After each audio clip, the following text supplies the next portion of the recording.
Assalamualaikum warahmatullahi wabarakatuh. Selamat siang teman-teman serta ibu dosen pengampu. Perkenalkan, kami kelompok 1 yang terdiri dari Ilham Nur Salim, Jeffrey Aji Kusuma, Eva Nur Cahyani, dan Arneta Floren Monica. Pada kesempatan ini kami akan mempresentasikan materi tentang manajemen investasi dengan fokus pada tabungan, deposito, unit link, dan asuransi. Investasi merupakan hal yang sangat penting dalam pengelolaan keuangan bagi individu maupun perusahaan. Dengan investasi yang tepat, kita bisa mencapai keamanan finansial di masa depan. Oleh karena itu, mari kita bahas lebih dalam mengenai berbagai jenis investasi yang umum digunakan. Selanjutnya, pengertian investasi. Investasi adalah proses mengalokasikan sumber daya seperti uang, waktu atau usaha ke dalam suatu aset untuk mendapatkan keuntungan di masa depan. Jadi, investasi pada dasarnya adalah cara untuk mengembangkan kekayaan dengan mengalokasikan dana pada aset atau instrumen tertentu. Bentuk investasi bisa bermacam-macam, baik dalam bentuk properti, bisnis, maupun produk keuangan seperti tabungan dan deposito. Secara umum, investasi dalam produk keuangan dibagi menjadi 2 kategori utama. Pertama, produk bank seperti tabungan dan deposito yang menawarkan keamanan dan stabilitas. 2. Produk asuransi seperti unit link yang mengombinasikan proteksi dengan investasi. Selanjutnya, tabungan. Tabungan adalah kegiatan menyimpan sebagian pendapatan yang dimiliki oleh seseorang ke dalam rekening bank yang bertujuan untuk digunakan di masa depan. Jadi, tabungan adalah bentuk investasi yang paling umum. Dengan menabung, kita bisa mengalokasikan sebagian pendapatan untuk kebutuhan mendatang atau keadaan darurat. Selanjutnya, jenis-jenis tabungan. Ada beberapa jenis tabungan yang umum digunakan, yaitu pertama, tabungan konvensional. Jenis tabungan ini adalah jenis tabungan umum dengan fasilitas dasar. Kedua, tabungan berjangka. Tabungan ini memiliki jangka waktu tertentu sebelum bisa dicairkan. Ketiga, tabungan giro. Tabungan ini lebih sering digunakan oleh bisnis karena fleksibilitas transaksi. Keempat, tabungan investasi. Jenis tabungan ini digunakan sebagai sarana pengembangan dana. Selanjutnya ada fungsi tabungan dan manfaat menabung. Fungsi tabungan yang pertama pengendalian inflasi, yang kedua sebagai stabilitas keuangan, yang ketiga sebagai penyedia dana, yang keempat sebagai dukungan pensiun. Manfaat menabung yang pertama memenuhi kebutuhan di masa depan, yang kedua mempersiapkan diri dari situasi darurat, yang ketiga mencapai tujuan finansial jangka panjang, yang keempat mengelola arus kas lebih sehat.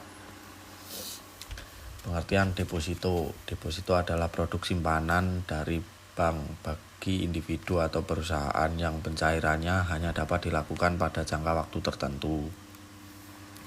Jenis-jenis deposito. Yang pertama, deposito berjangka. Deposito berjangka adalah deposito yang diterbitkan dengan jenis jangka waktu tertentu. Yang kedua, deposito falas. Deposito falas adalah jenis deposito di mana dana disimpan dalam bentuk mata uang asing.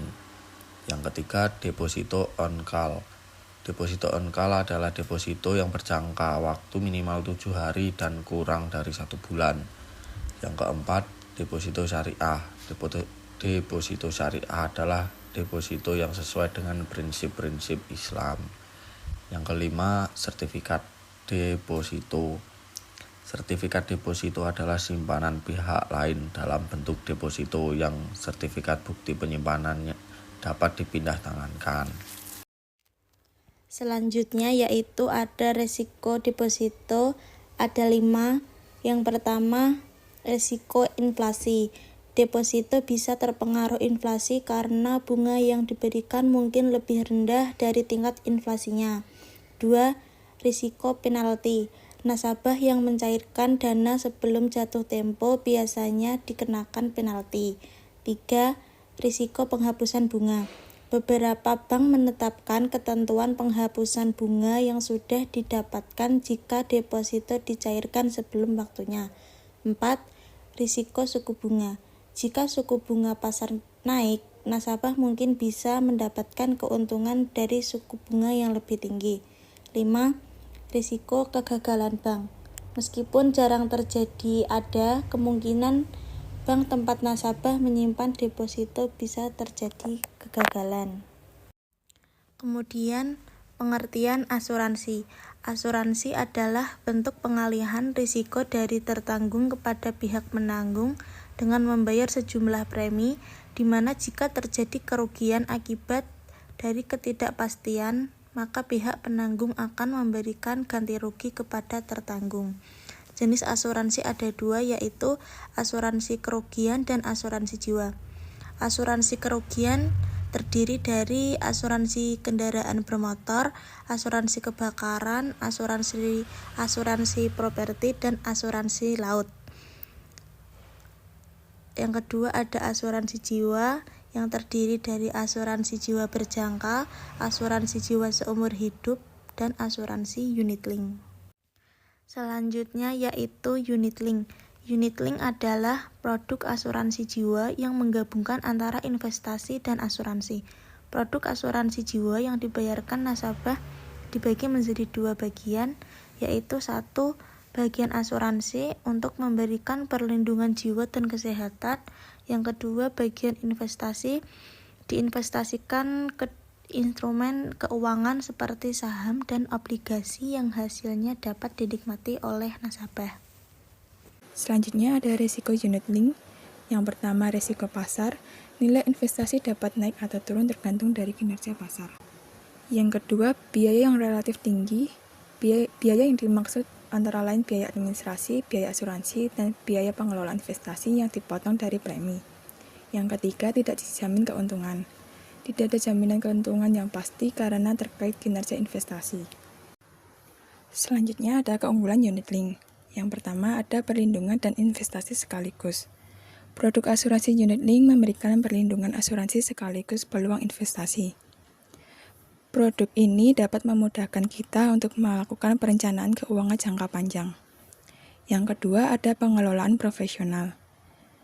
Dana yang telah diinvestasikan dalam polis unit link dikelola oleh para ahli investasi yang berpengalaman dan memiliki pengetahuan yang mendalam tentang pasar keuangan. Yang ketiga, ada fleksibilitas. Asuransi jiwa unit link menawarkan fleksibilitas dalam memilih jenis investasi. Dapat mengalokasikan dana ke instrumen dengan risiko rendah seperti obligasi atau potensi keuntungan lebih tinggi seperti saham. Selanjutnya jenis-jenis unit link. Yang pertama unit link pasar uang, di mana menginvestasikan 100% dana di pasar uang seperti deposito berjangka, sertifikat Bank Indonesia, dan surat utang jangka pendek. Jenis unit link ini memiliki risiko yang rendah dan cocok untuk pemula yang tidak berani mengambil risiko. Yang kedua, unit link pendapatan tetap, menginvestasikan dana 80% obligasi dan sisanya di pasar uang. Risiko asuransi ini lebih tinggi dan jangka waktu asuransi unit link jenis ini 1-3 tahun. Yang ketiga, unit link investasi campuran. Investasi ditempatkan pada instrumen saham, obligasi, dan pasar uang dengan komposisi tertentu. Asuransi ini cocok untuk seseorang yang ingin memperoleh pendapatan dan peluang investasi jangka panjang. Unit link dana saham menginvestasikan 80% dana instrumen saham, cocok untuk seseorang yang ingin mendapatkan keuntungan secara maksimal. Selanjutnya, biaya dalam asuransi unit link. Yang pertama, biaya asuransi. Biaya asuransi adalah biaya yang dibebankan kepada nasabah dengan pertanggungjawaban yang diberikan oleh perusahaan asuransi. Besarnya biaya asuransi tergantung dari usia, jenis kelamin, kondisi kesehatan, pekerjaan, dan uang pertanggungan. Biaya asuransi cenderung naik tiap tahun seiring bertambahnya usia. Yang kedua, biaya perolehan atas polis. Biaya yang harus dibayarkan oleh pemegang polis kepada perusahaan asuransi untuk memperoleh polis asuransi. Yang ketiga, biaya administrasi merupakan biaya awal yang dibutuhkan untuk administrasi polis. Yang keempat, biaya pengelolaan dana merupakan biaya yang dikenakan oleh perusahaan asuransi untuk mengelola dan mengawasi dana yang diinvestasikan dalam produk unit link. Yang keempat, biaya penghentian polis. Biaya ini merupakan biaya yang dikenakan oleh perusahaan asuransi untuk pemegang polis yang memutuskan untuk menghentikan polis sebelum jatuh tempo. Sekian presentasi dari kelompok kami. Apabila ada salah kata, mohon dimaafkan. Wassalamualaikum warahmatullahi wabarakatuh.